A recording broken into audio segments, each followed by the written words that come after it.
सबसे देश बड़ा है, देश से बड़ा कोई नहीं है, हम मानते हैं। उसके लिए तो सारे लोग हमारे कुर्बान दिए, गांधी जी कुर्बान दिए, इंदिरा जी कुर्बान दिए, राजू जी कुर्बान दिए। आप में कोई गया? आपके घर में कुत्ता भी नहीं गया इस देश के लिए। 70 साल में क्या हुआ, 60 साल में क्या हुआ? अरे अगर कुछ भी नहीं होता तो आप लोग जिंदा नहीं रहते थे।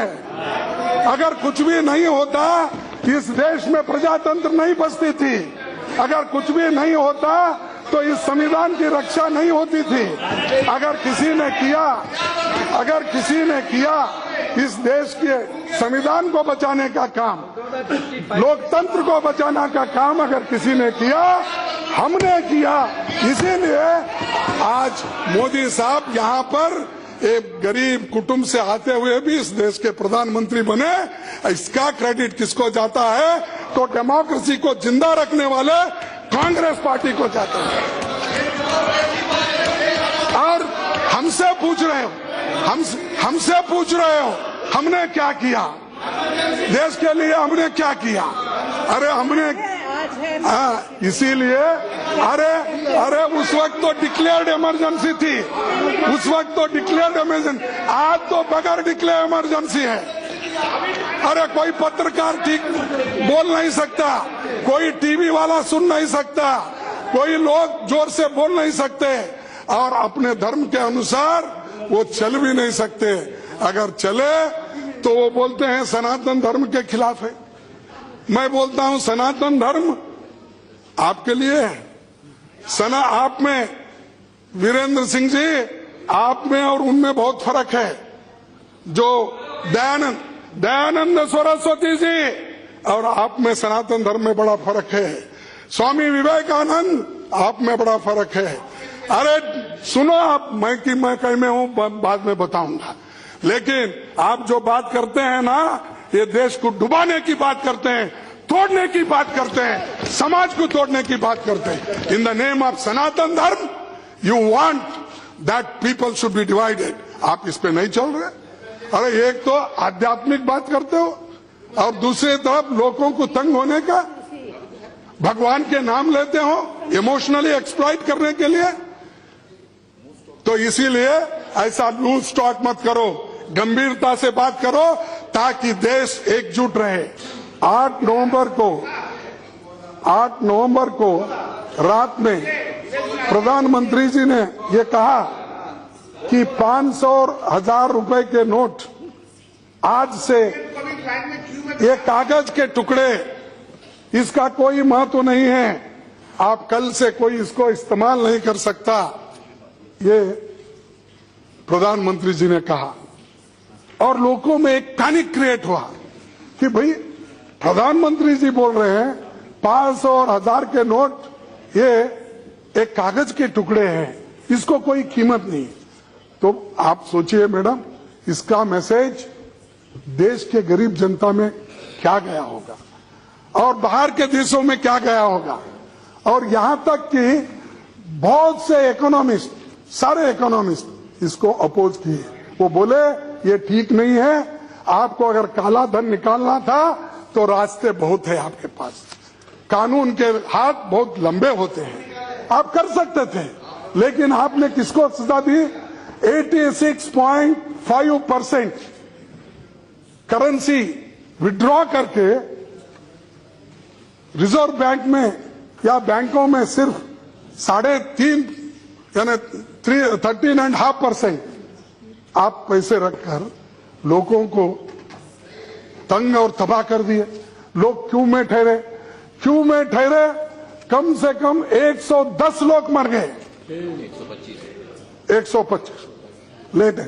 यानी देश में, किसी देश में ऐसा नहीं होगा कि अपने ही पैसे लाने के लिए, अपने मेहनत के पैसे निकालने के लिए, अपने ही जो रोजी रोटी के लिए रखे हुए पैसे, उसको आप रद्दी के टुकड़े, कागज के टुकड़े बोलकर कह दिए। लाइन में ठहरे हुए लोग, कम से कम 125 लोग मर गए। कम से कम एक श्रद्धांजलि इस हाउस में या नहीं, कम से कम प्रधानमंत्री जी, मैं ऐसा एक नोटबंदी का स्कीम लाया तो उसके वजह से इतने लोगों को तकलीफ हो गई, मैं माफी चाहता हूं। देश को माफी तो चाहना, आप लोगों से माफी तो मांगना चाहिए था, आप माफी तो मांगना चाहिए था। भाई मैं अच्छे नियत से ये लाया हूं, अच्छे काम के लिए लाया हूं, लेकिन इसके वजह से आपको जो तकलीफ हो गई, इतने लोग जो मर गए, तो इसीलिए मैं दुखी हूं और उसके लिए मैं माफी चाहता हूं। आपने नहीं कहा, अभी भी माफी मांगना चाहिए कम से कम। इसीलिए एक से ये जो 500 1000 के नोट को आपने निकाला और कम से कम आज लोग इतने परेशान हैं और हर जगह लोग, आज किसान हो, मजदूर हो, अनऑर्गेनाइज वर्कर्स हो, छोटे मोटे कारोबार करने वाले लोग हैं, यहां तक कि कंस्ट्रक्शन वर्कर्स जो यहाँ पर बहुत से लोग काम करते थे, वो छोड़ कर अपने गांव को जा रहे हैं। और उसीलिए तो नरेगा में जिस जगह 2 करोड़ 50 लाख हाउस होल्ड काम करते थे, आज वहां पर 5 करोड़ से ज्यादा लोग नरेगा में जाकर फिर काम कर रहे हैं। तो मैं बताना यही चाहता था, अगर आपको करना ही था तो आप इसकी तैयारी क्यों नहीं की?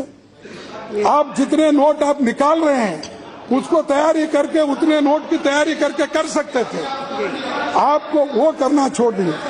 और एटीएमआर में जो एटीआर में पैसे रखने के लिए जो बॉक्स तैयार करना था वो भी आपने नहीं किया, और बगैर तैयारी से आप जो काम किया, इसके वजह से इस देश की आर्थिक व्यवस्था भी बिगड़ गई और जीडीपी का ग्रोथ भी 1% से घट रहा है।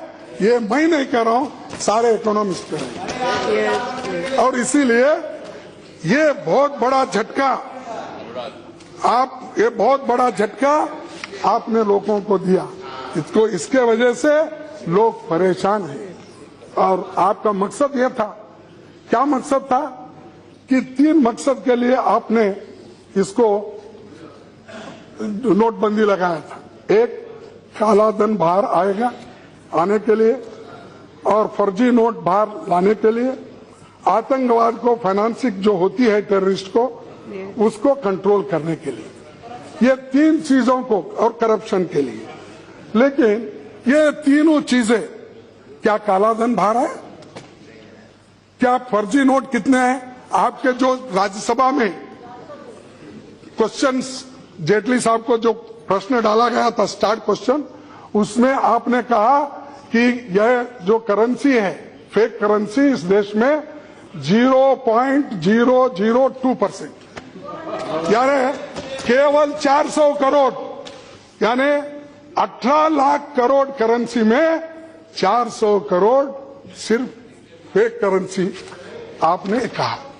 तो ये आप ही के वक्तव्य है राज्यसभा में, और यहां पर फेक करेंसी बंद करने के लिए, टेररिस्ट को रोकने के लिए, काला धन बाहर निकालने के लिए, मैं पूछना चाहता हूं, काला धन कितना बाहर निकाले?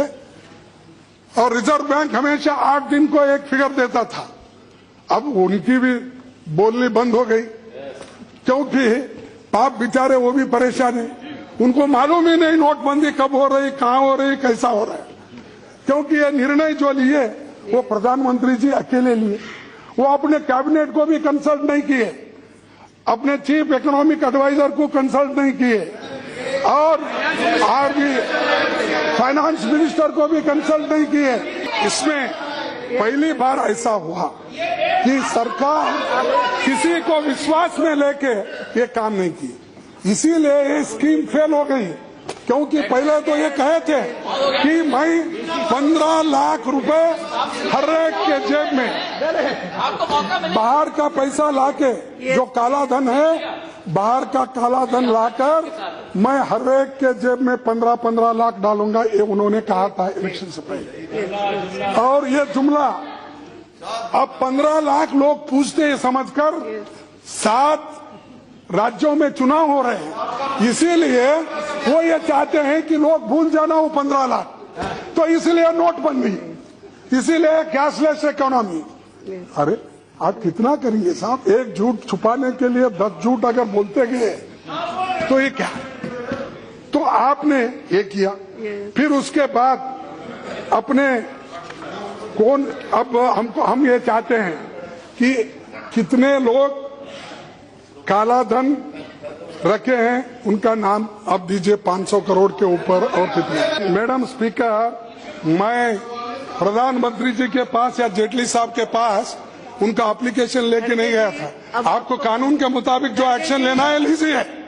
मैं उस आपके लोग इससे भी ज्यादा है और आप चंद लोगों को ही इसके बारे में लीक आउट करके हजारों करोड़ की प्रॉपर्टी आप खरीदे। आप बंगाल में प्रॉपर्टी खरीदे, राजस्थान में प्रॉपर्टी खरीदे बीजेपी के नाम से, और चीफ मिनिस्टर आप खरीदे हैं बिहार में, वेस्ट बंगाल में, राजस्थान में, हर जगह इन्होंने प्रॉपर्टी किया।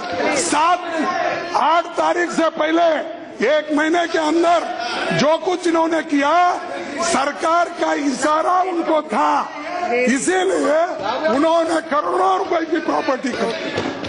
और बड़े बड़े अपने जो फेवरेट इंडस्ट्रियलिस्ट थे उनको भी ये इत्तला दिया गया। मैं इंडियन एक्सप्रेस में एक लेख पढ़ा, उस लेख में उन्होंने ये कहा, तो 3 चीजों के लिए नोटबंदी की जाती है या करेंसी को बदलाया जाता है। तो इसमें ये 3, एक तो है hyper inflation of rates like 15%, India had 5%। आपकी पार्टी से दूसरा स्पीकर नहीं तो बोल नहीं पाएगा मैडम। नहीं, मैं बोलिए। नहीं, आप कम से कम अब तो जो 1 महीने से हम लड़ रहे हैं इसी में, 1 महीना इसी में क्या, जब बात करने ठहरते हैं इस पे राशन मत लगाइए मैडम, राशन नहीं, कम से कम इसको जरा राशन मत लगाइए। मैं आपसे निवेदन करता हूँ, एक hyper inflation of rates like 15,000%, India had only 5%, एक होना। दूसरा, if counterfeit currency is substantial in number as per RBI annual report, in 10 lakh pieces India had only 70 pieces. और उसके बाद तीसरा, if it is rarely used primarily by criminals and smugglers. In India, 500 and 1,000 rupees notes are used by the common man and even by the poorest sections of the society. Evidently, none of these conditions were applicable in India. फिर इसके बावजूद भी आप कर दिए। और क्यों लगाने लगे? लोग मर गए और जो बहुत से लोग बीमार हो गए, इसकी सारे जिम्मेदारी इस देश के प्रधानमंत्री जी लेना चाहिए। और RBI जब कमेटी वालों ने पूछा, और आपने भी पेपर में पढ़ा होगा, मैं भी देखा हूं, सुना हूं, RBI के गवर्नर ने भी ये कहा कि उनको मीटिंग करने के लिए 7 तारीख को कहा गया। जिस रिजर्व बैंक गवर्नर के पास 10 डायरेक्टर्स या 11 डायरेक्टर्स होते हैं, उसमें से केवल 2 डायरेक्टर वहां पर थे। मैडम, मैं ये कह रहा हूं कि पेपर में आया और कमेटी के सामने भी उन्होंने ये कहा कि 7 तारीख के दिन उनको मीटिंग, 7 तारीख के दिन मीटिंग बुलाने के लिए उनको कहा। मैंने इसमें ये फैक्ट है। और 7 तारीख के दिन उन्होंने मीटिंग बुलाया, उन्होंने जो सरकार ने कहा वो उन्होंने माना। फिर उनकी जो बातें थी वो 8 तारीख को कन्वे किया गया और 8 तारीख को अर्जेंट कैबिनेट मीटिंग बुलाई गई। 8 तारीख को बुलाने के बाद ये सारी चीजें मीडिया में भी आए, मीडिया रिपोर्ट, ये उनको इनकार करने दो। और 8 तारीख को उन्होंने कैबिनेट मीटिंग में अप्रूव किया और रात के 8 बजे प्राइम मिनिस्टर अनाउंस कर दिए। सब कुछ हुआ, सब मैडम, सब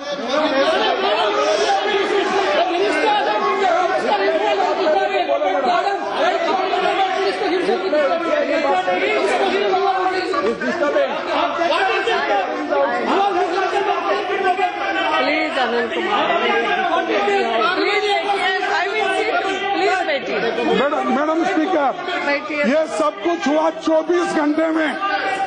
मीटिंग भी हो गई, कैबिनेट मीटिंग भी हो गई।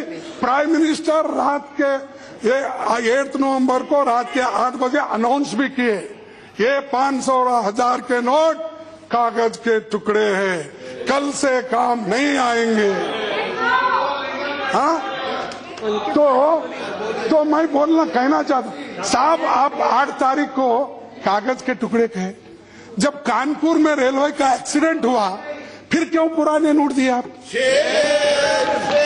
मैं पूछता हूं, आप पुराने नोट कंपेंसेशन के रूप में दिए। एक तरफ को रात को इसको कागज को टुकड़े कहते हो, दूसरे तरफ कंपेंसेशन पुराने नोट में देते हो। तो ये मैडम स्पीकर, ये मेरा एक अकेला का कहना नहीं है। तो ये डॉक्टर मनमोहन सिंह जी ने कहा कि उन्होंने कहा मॉन्यूमेंटल मिसमैनेजमेंट, ऑर्गेनाइज्ड लूट, legalised plunder of the common people. और रेड्डी ने, जो वो भी एक बहुत बड़े इकोनॉमिस्ट है, उन्होंने कहा it is like governor, RBI governor जो वीवाई रेड्डी, उन्होंने which is security of the country, the financial and monetary security of the country, the role of the central bank in our economy is under threat and it is a national problem which has to be addressed as a national problem. Amartya Sen, जिसके लिए अमर्त्य सेन, अमर्त्य सेन जो waste Bengal और हमारे Nobel prize winner professor, उन्होंने ये कहा eight one stroke, madam आप सुनने, at one stroke the move declares all Indians, indeed all holders of Indian currency, as possibly crooks unless they can establish they are not. ये किसने कहा? हमने नहीं कहा, ये तो इकोनॉमिस्ट ने कहा। और जो जिनको दुनिया मानती है ऐसे लोग, और लॉरेंस समर्स, इन्होंने हार्वर्ड यूनिवर्सिटी के प्रोफेसर, इन्होंने कहा वी स्ट्रांगली सस्पेक्ट, सुनिए जरा, we strongly suspect that those with the largest amount of ill gotten gain do not hold their wealth in cash but instead have long since converted it into foreign exchange, gold, bitcoins and some other store of value. So it is petty fortunes, not the hugest and most problematic ones that are being targeted. यानी अमीर लोग तो सोने में, हीरे में, घर में, प्रॉपर्टी में लगाते हैं।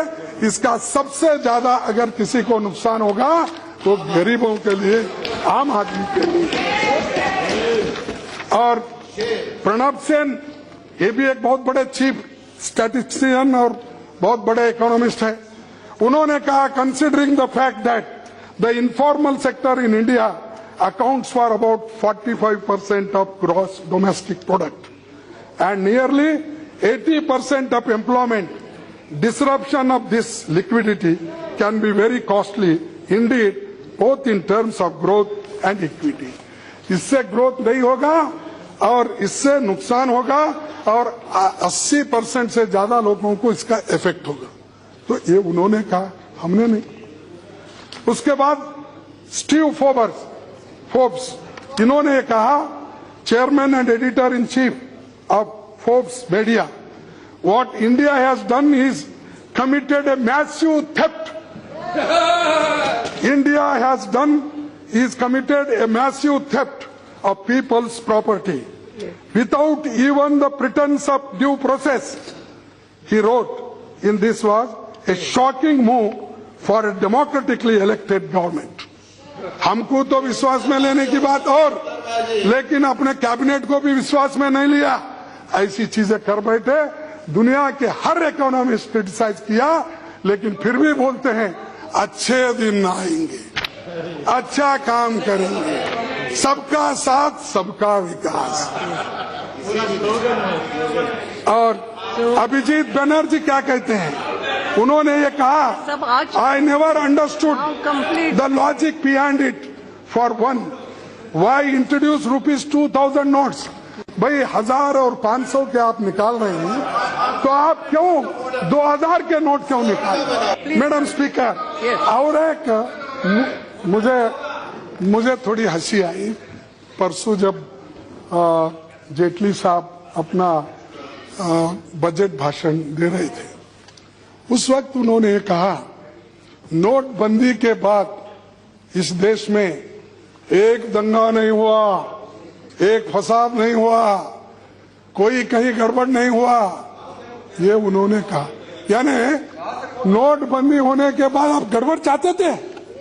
इस देश के लोग चुप बैठकर, इस देश के लोगों में सहनशीलता है, गड़बड़ नहीं हुआ, एजिटेशन नहीं हुआ, इसका मतलब यह नहीं है कि हर चीज जो आप गलत काम करते हैं उसका समर्थन है, समझते हैं? ऐसा समझना ठीक नहीं। आप ये कहना चाहिए कि भाई ये जिस देश में सहनशीलता इतनी है, अगर मैं कहूं तो आप गलत नहीं समझना और सदन के लोग भी गलत नहीं समझना, मैं माफी चाहता हूं। आपके पास इतनी सहनशीलता है, इस देश में 1000 साल आप गुलामगिरी करें, सहते रहे, आज ये कह रहे हो? अरे मैं तो गुलाम का गुलाम था, तुम ब्रिटिशों के गुलाम, तुम्हारा गुलाम मैं था, चुप बैठो, चुप बैठो। तो मैडम सहनशीलता नहीं, सहनशीलता बहुत है इस देश में। इसका मतलब ये नहीं है कि आप गलत काम किए, लोग सह रहे हैं इसीलिए अच्छा था, हमारा काम अच्छा है, ये जो कह रहे हैं ये ठीक नहीं है। अगर दंगा ही आप चाहते हैं फिर लोग दिखा देंगे आपको, कभी ना कभी दिखा देंगे, लेकिन आप ऐसी बातें मत करो। आप इसीलिए आपको मैं ये कहना चाहता हूं कि आप इस देश में सिर्फ 50 दिन में सब ठीक करने की बात किए थे। पहले तो दो हफ्ते पूछे, फिर बाद में बोले मुझे 50 दिन दो। जब गोवा गए थे प्रधानमंत्री जी, वहां बोले कांग्रेस को आपने 70 साल दिया, मुझे सिर्फ 50 दिन दो। Yes, please. आपने कहा तो 50 दिन गए, तो ये 50 दिन वहां पूछे तो 50 दिन हो गए, अब 85 डेज 85 डेज में। मैडम स्पीकर, मुझे तो नहीं, मुझे तो हर सवाल का जवाब देना है, हर सवाल का जवाब देना है। तो इसीलिए जब गोवा गए थे प्रधानमंत्री जी, शायद वो डायरेक्टली जापान से वहां आके वहीं प्रचार के लिए गए थे शायद। आपके तो पास उस बहुत वक्त डायरेक्ट रहिए। नहीं, उस वक्त उन्होंने बड़े बेजारी के साथ एक मायूस होकर उन्होंने कहा कि मेरे जान को खतरा है। मैं परेशान हो गया, मेरे प्रधानमंत्री को, इस सदन के लीडर को अगर उसकी जान खतरे में है तो मेरा क्या होगा? क्यों, कम से कम उनके पीछे बहुत बड़ा फौज है, आरएसएस है, इंडस्ट्रियलिस्ट है, प्लीज ये नाम नहीं 330 है। अरे नहीं, आप भी थोड़ा संघ है, नो सुनिए आप, कहाँ से कहाँ 330 एमपीज है, सरकार है, जड प्लस सिक्योरिटी है। अगर उनकी गति ये है तो मैं तो रोज उठ के यहाँ क्रिटिसाइज करता हूँ, मैं उनके खिलाफ बोलता हूँ, उनके पॉलिसी के खिलाफ बोलता हूँ, उनके जो भी विषय है उस पे हम विरोध करते हैं, तो हमारा क्या होगा? तो हमको भी तो हमको भी खतरा है। अगर आप सुरक्षित नहीं तो देश भी सुरक्षित नहीं है, ये मैसेज जाएगा। आप ऐसी बात नहीं करना चाहिए, क्योंकि आप इस सदन के नेता है, देश के नेता है, प्रधानमंत्री है। अगर प्रधानमंत्री कमजोरी की बात करता है तो पूरा मैसेज दुनिया में चले जाता है। तो इसीलिए आप आगे से ऐसी बातें, भावनात्मक बातें कह के लोगों को लुभाने के लिए मत करो, लोगों के वोट के लिए ऐसी बातें नहीं करना चाहिए। इसीलिए मैं यही कहूंगा कि इस मुद्दे पे, नोटबंदी के मुद्दे पे वादा तेरा वादा, वादे पे तेरा मारा गया आम आदमी सीधा साधा। मैडम स्पीकर, अब मैं आऊंगा। आम आदमी मारा गया सीधा साधा। मैडम स्पीकर, मैं अब डिजिटल इकोनॉमी पे आऊंगा, क्योंकि कैशलेस हमारे देश में ठीक है, ये सुधार है, इसके खिलाफ तो कोई नहीं, लेकिन कम से कम हमारे को ये सोचना चाहिए इस देश में कितने शिक्षित हैं, कितने कृषि लोग, कृषि मजदूर लोग, अनऑर्गेनाइज वर्कर्स, ये जो इतनी संख्या में है, कम से कम आज कैश जो लोग उपयोग करते हैं, ट्रांजैक्शन करते हैं, वो कम से कम 93%। तो इसमें 93% लोग कैश में तो ट्रांजैक्शन करते हैं। उनको एकदम अब कहना कि ये सब बंद हो जाएगा, इसीलिए हम क्या है आज से ये डिजिटल इकोनॉमी शुरू करके प्लास्टिक इकोनॉमी शुरू करेंगे। ये जो है चीजें जब सुधार लाते हैं तो उसको कोई मेथड होना चाहिए और उसको ठीक ढंग से लागू करने के लिए उसका प्रयोग होना चाहिए।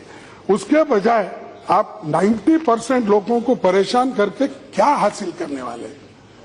और हर जगह किसान जब मजदूरी देता है कैश में ही देता है, क्या उसका अकाउंट हर बैंक में नहीं है? और मजदूर बैंक में जाके ठहरता नहीं, वो 300 रुपए 250 रुपए रोजी रोटी के लिए जाता है तो कैश में ही लेता है। अगर जैसे बड़े कोई हमारे वीरेंद्र सिंह जी से जो बड़े लैंडलॉर्ड है, वो कम से कम उनके पास 150 लोग काम कर रहे हैं तो वो पैसा ही पूछेंगे, क्या चेक पूछेंगे? और चेक आप देख भी नहीं सकते सब लोगों को। तो चंद चीजों को आप प्रैक्टिकली देखना चाहिए, सिर्फ थ्योरी नहीं है। थ्योरी में बहुत कुछ अच्छा भी लगता है, लेकिन प्रैक्टिकली ये इम्पॉसिबल है। और क्या मैं पूछना चाहता हूं, क्या इस देश में हर जगह कंप्यूटर है? क्या हर हाथ में स्मार्टफोन है? क्या हर जगह इंटरनेट है? जब ये इंटरनेट पे रहने से तो ये जो है ये जो है चीजें आपके सामने है। जो चीजों को सूझबूझ के कदम उठाना चाहिए, गड़बड़ी से नहीं, या सिर्फ लोगों को मैंने ऐसा किया अपने गलतियों को छुपाने के लिए। एक बार तो 15 लाख का चले गया, फिर उसके बाद नोटबंदी में ये जो गड़बड़ी हो गई उसमें भी आप कामयाब नहीं बन सकते। अब ये क्या है, स्मार्ट क्या है, कैशलेस प्लास्टिक करेंसी के पीछे लगे। अब ये फेल हुआ तो और कौन सा निकले मालूम नहीं है। रोज एक मंत्र निकालते हैं, रोज एक जुमला बोलो, मंत्र लो, उसमें ये सरकार माहिर है। और मैं आखिरी में 2 ही विषय पे आता हूं। एक क्या है, SC/ST बजट, ये, और एक पॉवर्टी इरेडिकेशन का।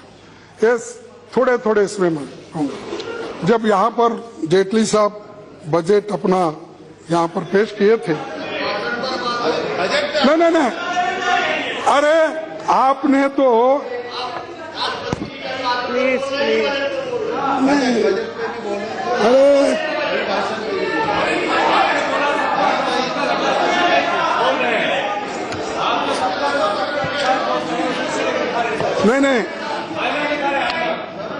नहीं भाई, आपके नहीं अध्यक्ष के अभिभाषण में ये शब्द है। क्या शब्द है? ये उस शब्द में उन शब्दों का इसमें इस्तेमाल किया गया है, गरीब, दलित, पीड़ित, शोषित, वंचित, श्रमिक और युवाओं के लिए काम करती है। इतने शब्द, जितने डिक्शनरी में जितने भी शब्द है गरीबों के लिए, सब डाल दिए। शब्दकोश में जितने भी शब्द है यहाँ, तो उन गरीबों की बात कर रहा हूँ, उन दलितों की बात कर रहा हूँ। तो आपको पसंद नहीं है वो बजट में बात करो? अरे आपने ही बोला, ये अभिभाषण में है, और आपके अभिभाषण में जो शब्द आए हैं उनके लिए आपने क्या किया और आपने कितना पैसा रखा, तो इसीलिए मैं आपको बताना चाहता हूं।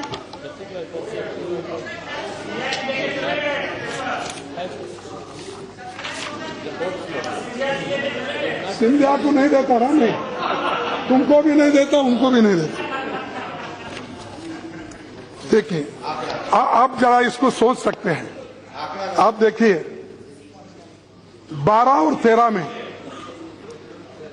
तो 14 लाख का बजट था, उसमें शेड्यूल कास्ट सब प्लान में 2.35% रखा गया था।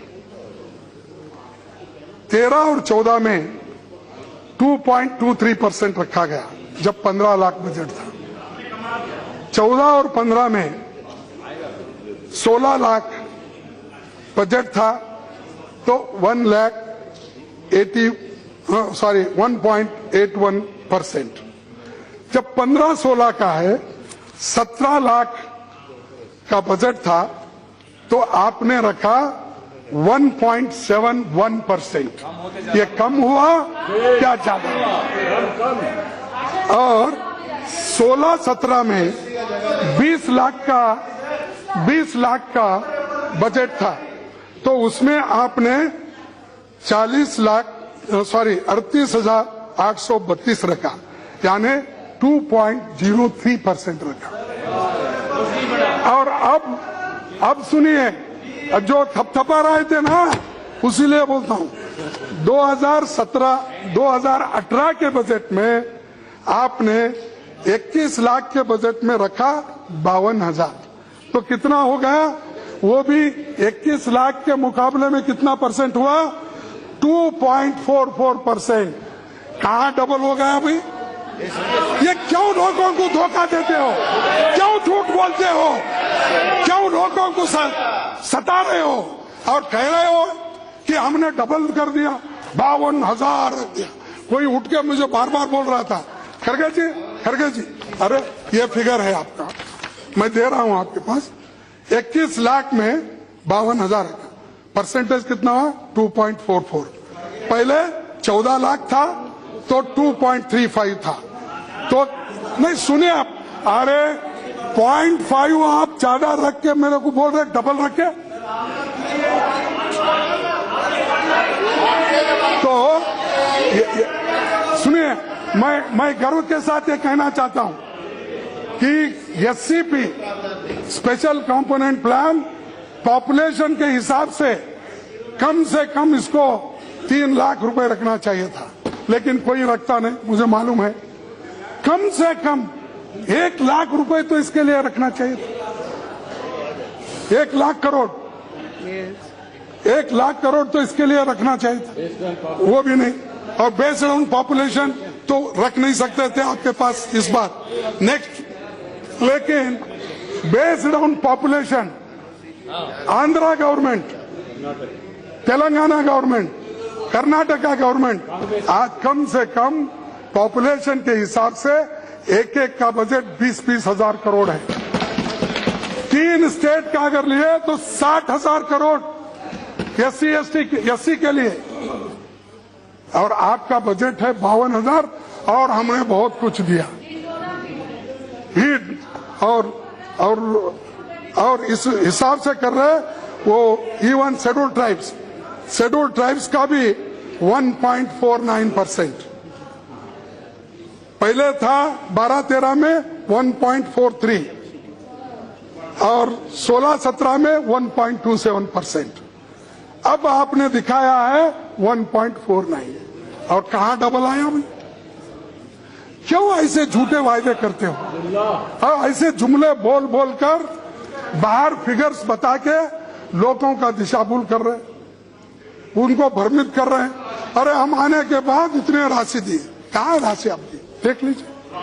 तो ये आपने जो कुछ किया, दलित, पीड़ित, वंचित, इनके लिए किया। वर्ड से नहीं होता, शब्दों से पेट नहीं भरता। अगर उनका पेट भरना है तो उनको काम दो, पैसा कौशल्य विकास में ज्यादा डालिए। लेकिन आपने कहा कि मैंने बहुत ये स्किल डेवलपमेंट में ज्यादा से ज्यादा पैसे देके लोगों को एम्प्लॉयबल बनाऊंगा। कहाँ है उसका? अगर आंकड़ा मैं निकालूंगा तो और भी खराब आंकड़े हैं। तो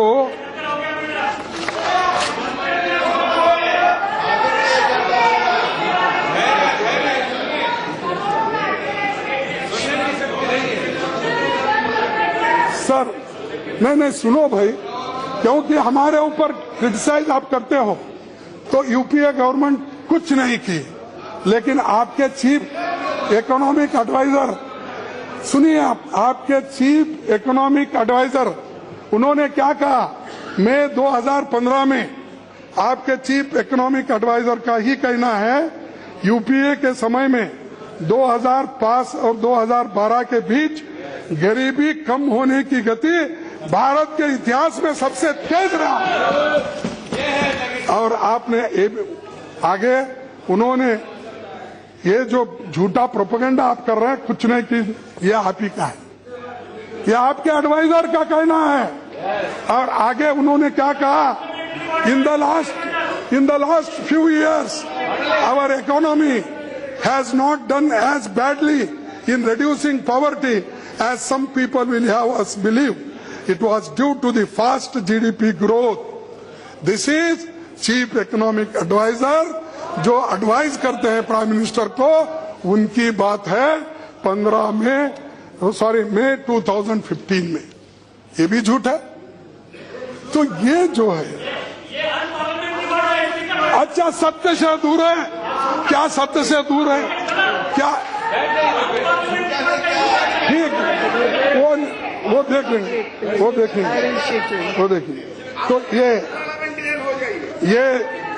और ये पिछले दशक से 2 गुना तेज था, और इन 7 सालों में 15 करोड़ से भी ज्यादा लोग को बीपीएल से ऊपर उठाया गया है। तो ये हमारे पास आंकड़े हैं, आंकड़ों के हिसाब से हम बात कर रहे हैं, और कोई सिर्फ हवा में बात नहीं कर रहे। और दूसरी चीज सर्जिकल स्ट्राइक्स, तो ये सर्जिकल स्ट्राइक्स, ये इसके बारे में तो अभी बातचीत करते हुए कहा कि सभी लोग पॉलिटिक्स कर रहे हैं, और जो कोई भी काले धन के लिए, नोटबंदी के लिए अगर बात करता है तो हमेशा उसको ये कहा जाता है वो काले धन के सपोर्टर है। और नहीं, सर्जिकल स्ट्राइक्स के बारे में, सर्जिकल स्ट्राइक्स के बारे में ये पहली बार नहीं हुआ देश में, ये पहले से होते आ रहा है और भी आगे होते रहेगा। जब तक हमारे दुश्मन हमको छेड़ते रहेंगे तब तक ये सर्जिकल स्ट्राइक्स होते रहेंगे। लेकिन इसका गुत्ता कॉन्ट्रैक्ट आप ही लिए, देशभक्ति का कॉन्ट्रैक्ट आप ही लिए, दूसरे कोई देशभक्त नहीं है।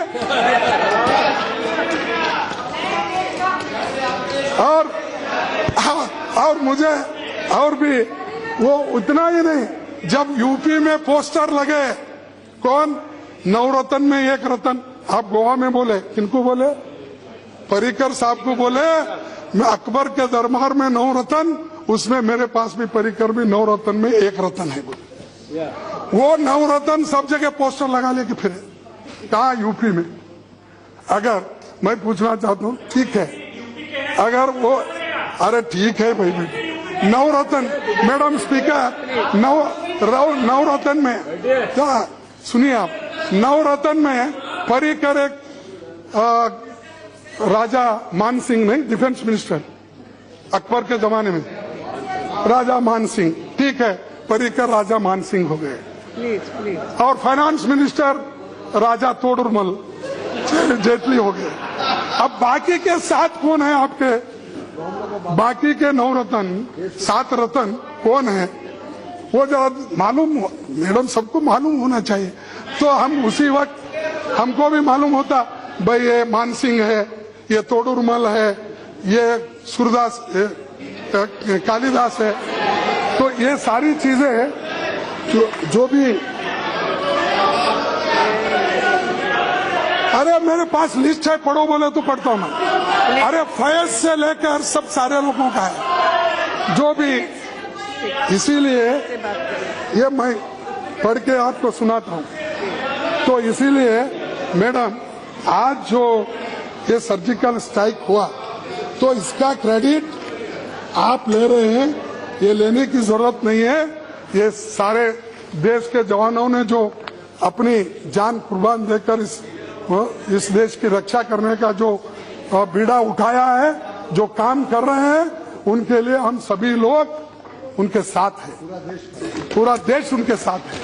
आप सिर्फ अकेले नहीं हैं। और उस वक्त फिर हमको बताया जा रहा है उनका देशभक्ति का पहचान पूछ रहे हैं, आप वैसा कर रहे हैं।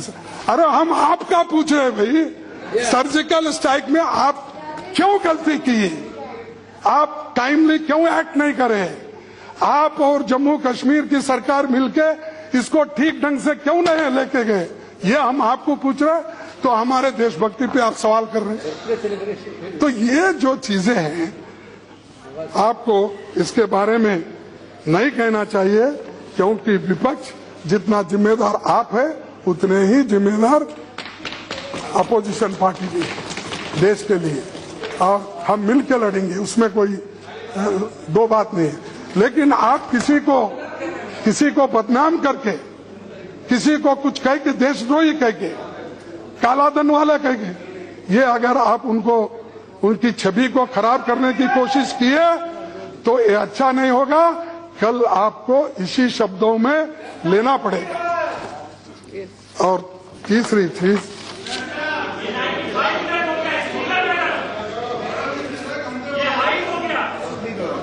और दीनदयाल उपाध्याय की योजनाओं की बड़ी बात होगी। उस योजनाओं में मैं 15 और 16 के अलॉटेड अमाउंट 1500 करोड़ में से केवल 15% ही यूज हुआ है। इस साल अक्टूबर सरकार केवल 18% ही यूज आई है। तो क्या सरकार आपकी है? दीनदयाल उपाध्याय की योजना को क्यों लागू नहीं करे? ये आंकड़े आपके हैं। आपने जो इकोनॉमिक सर्वे में, आपके जो बजट में आंकड़े पेश किए थे, उसके आधार पर भी हम बोल रहे हैं। और दूसरी चीज, जो प्रधानमंत्री आवास योजना, सरकार को 2019 तक 1 करोड़ घर बनाने हैं, लेकिन अब तक वो सिर्फ 48,000 ही घर बना पाई, ओनली 48,000। तो ये अब 48,000 अब बने, ये 0.5% है।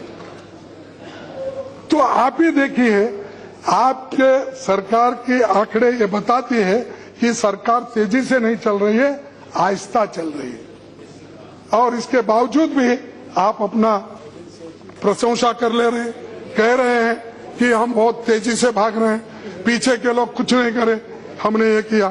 तो ये, और दूसरी चीज स्वच्छ भारत का, अब ये आपका सपना है और आपने इसको स्वच्छ भारत का स्कीम लाया, लेकिन इसमें हुआ क्या?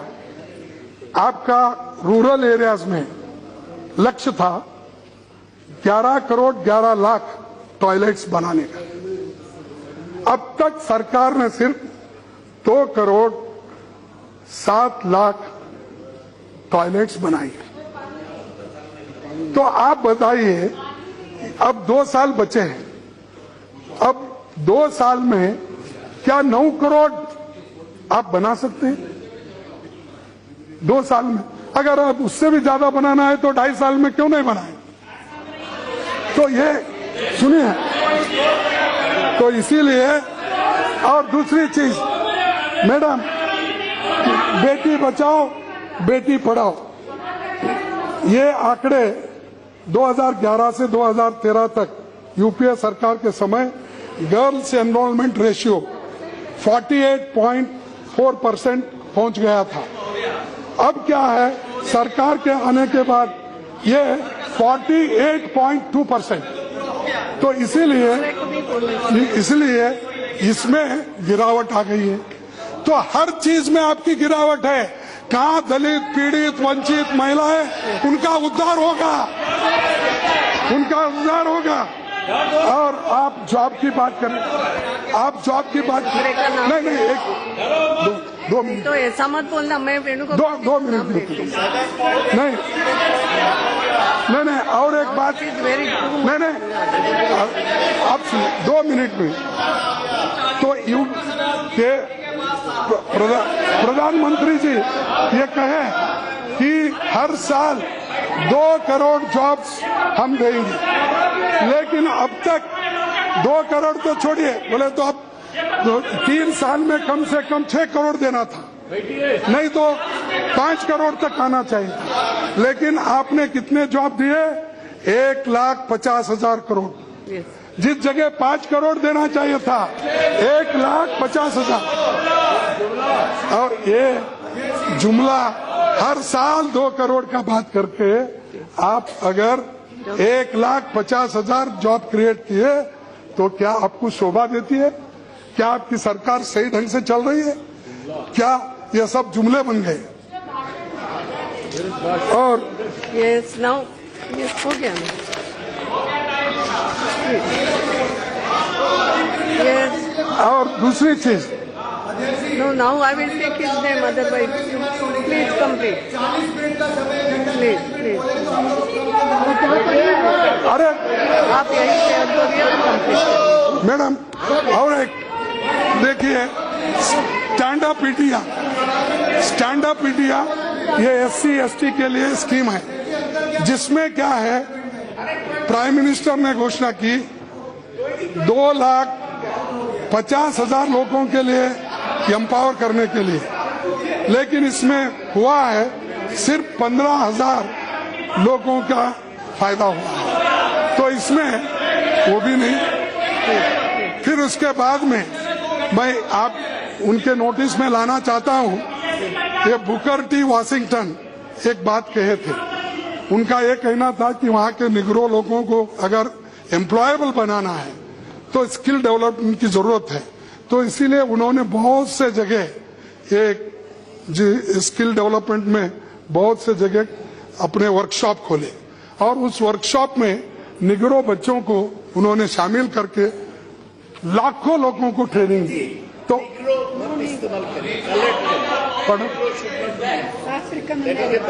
अफ्रीकन बारे, sorry I withdraw that. Please now please complete, otherwise I will अच्छा, take his name. Colour American बोलिए उसमें, इसीलिए बुकर टी वाशिंगटन जी ये उन्होंने कहा और उन लोगों को उन्होंने तैयार किया, और उन्होंने ये कहा there are 2 ways of exerting one strength. One is pushing down, the other is pulling up. The one is pushing down, the other is pulling up.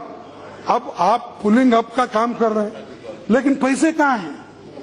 और स्टैंडर्ड आपके मुताबिक 2.5 लाख के बजाय 15,000 अगर होती है तो ये पुशिंग अप है क्या पुलिंग अप है? आप ही देखिए। तो ये सारी चीजें हैं मैडम। मैं आपको अब धन्यवाद प्रस्ताव का समर्थन कीजिए, हो गया। धन्यवाद। अच्छा ठीक है, फिर आप जब इतना बेजार हो गए हैं, हाँ। और इसलिए मैं यही कहूंगा कि और CAG के रिपोर्ट थे, और उन्होंने जो हमको इल्जाम लगाना राजस्थान का था उनका घोटाला, छत्तीसगढ़ का घोटाला था, वो मोदी भाग्य से घोटाला था, और दूसरे जो गुजरात का घोटाला था, लेकिन मेरे को समय नहीं है, छोड़ देता हूँ क्योंकि वो जनता देख ले। हाँ वो GSP 25,000 करोड़ का, तो ये सब चीजें थे, तो इसीलिए वो कभी ये नहीं चाहते कि चर्चा हो उसके बारे में, व्यापम के बारे में, गैस के बारे में, ये PDS के बारे में, ये छत्तीसगढ़ का PDS, ये सब नहीं चाहते हो। तो आप नहीं चाहते तो मैं छोड़ देता हूँ, लेकिन जनता उसको बराबर हिसाब आपको लेंगी। अब मैं कंक्लूजन, मैं अभी बहुत कुछ थे, अभी मेरे पास सब्जेक्ट है, भीम आप है, दूसरे हैं, लेकिन आप नहीं दे रहे। लेकिन मैं इतना ही कहूंगा कि एक अब्राहम लिंकन का एक कोट है, you can fool all the people some of the time. You can fool all the people some of the time, and some of the people all the time, but you cannot fool all the people all the time. तो इसलिए मैं आपसे इतना ही कहूंगा कि आप एक कहूंगा, आप हमेशा के लिए सभी को बेवकूफ तो नहीं बना सकते, चंद दिन के लिए चंद लोगों को चंद लोगों को, इसीलिए मैं इतना कह के मैं इतना ही कहता हूं। और एक आखिरी में मेरा शेर कह के खत्म करता हूं। ये खेलना जब उनको तूफानों से आता ही न था, खेलना जब तूफानों से आता ही न था, फिर वो हमारी कश्ती के नाखुदा क्यों बन गए? Thank you.